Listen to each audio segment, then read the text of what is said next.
Yo, what is going on, everybody? Welcome back to Home of Comics. This is Brayden back again with another My Adventures of Superman Season 3 review. We're on episode 8. It's Raining Supermen. What a clever title. I'm just kidding. Uh, I really liked this episode, guys. I'm very happy that this show seems to be course correcting in the last 3 episodes. If you're gonna do it at any point, it needs to be now. I'm happy that we're kind of done with filler, or just like boring character development that doesn't matter. I know I've ragged in the last 2 episodes, but like truthfully, this show is at its best when it's just telling its serialized story and letting the character progression happen naturally. For instance, this episode kicks us off with I totally called it that the second kid was going to be still Lois and Clark's kid, Lana. And Jonathan and Lana come from the future. They don't have any recollection of the past. So Jonathan is not the same John that we knew from the first few episodes of season 3, which is interesting. He's much more darker. He's more emo, but he's also not willing to really respect his own father. So this places in Superman's mind this idea of like, oh, I have to become Superman again. And I don't know if that lesson is necessarily one that needs to be told, but based on the end of this episode, he needs to become Superman anyway, so like you just let it happen. Um the the main villain of this show appears to not necessarily be Luthor, although it is something caused by Luthor. It's this thing called the Eradicator. Essentially, it's Doomsday. I think, as far as I can tell, it's just their adaptation of Doomsday. And I hope that doesn't mean that Superman actually dies at the end of this thing, because I just think there's been too much fake outs with that for it to actually end with him dying. I will say that this episode has amazing action, thrilling moments. At this point, I do care about all of the main cast. Like the show, at least has been able to propel me into that sort of headspace where like I care about what happens to Jimmy and Kara and Lois and Clark. All right, so when it comes down to those four main characters, I care a whole lot, and I'm going to care about their kids too because it's Clark and Lois's kids. I will say that this episode actually does make a pretty satisfying decision here. I don't think they fully killed her off, but throughout the fight with the Eradicator, Supergirl gets beat down pretty freaking hard to the point where Jimmy's like, she's not waking up.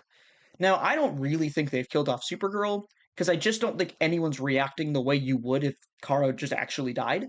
Superman's very first initial thought is they need Superman, so I've got to go to the Fortress of Solitude, which he has not done yet, I think, in the show, and get my powers back. I just feel like if Kara was actually dead, there would be a huge mourning process, and we probably wouldn't be so concerned with, oh, we have to defeat the Eradicator right now. That being said, Jonathan had this like wristband to allow him to travel to the past, and now the Eradicator has it. So like from that perspective, now the Eradicator's loose in the time stream. You got 2 episodes to deal with this, so 40 minutes.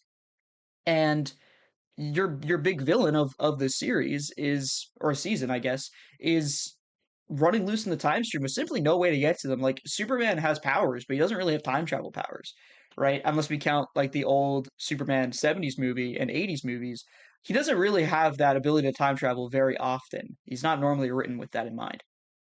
You guys know I like to keep this thing at about 5 minutes for review, so I'm just trying to think of anything else that I truly thought was special. The music was special. Supergirl obviously has a lot of kick-ass moments in this episode because it's kind of her episode until she dies, quote unquote.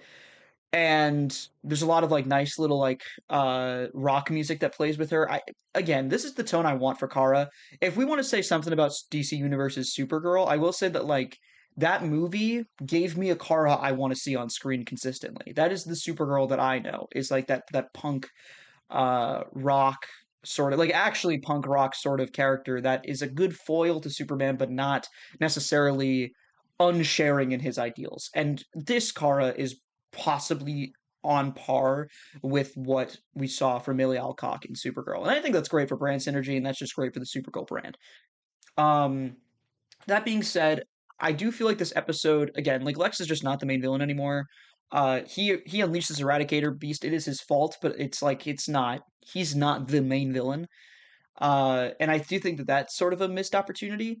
There was a lot of cool things going on with the future element that now I feel like has been sort of stripped away because now we know. Now we kind of know what the future is going to look like unless Superman can get his powers back. And the episode, of course, ends with Bizarro taking Superman to the Fortress of Solitude. If you haven't been fully catching up, Bizarro has been very nice throughout this whole season.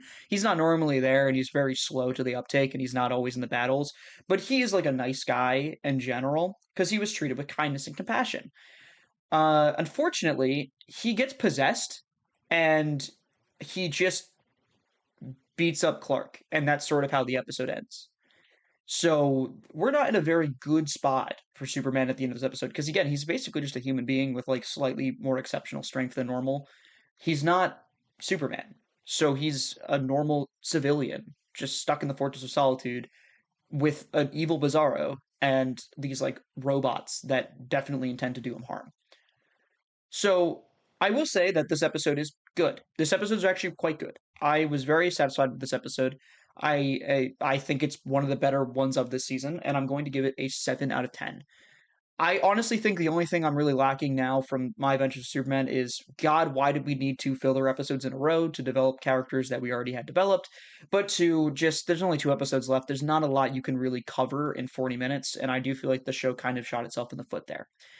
That being said, this season is starting to take shape finally, and I do think it can save itself as long as these next 2 episodes are really good. So yeah, 7 out of 10. I hope you all enjoyed. Make sure to like, subscribe, comment down below your thoughts on the episode, and I'll see you guys next week for the penultimate episode of My Adventure Superman Season 3. All right, peace.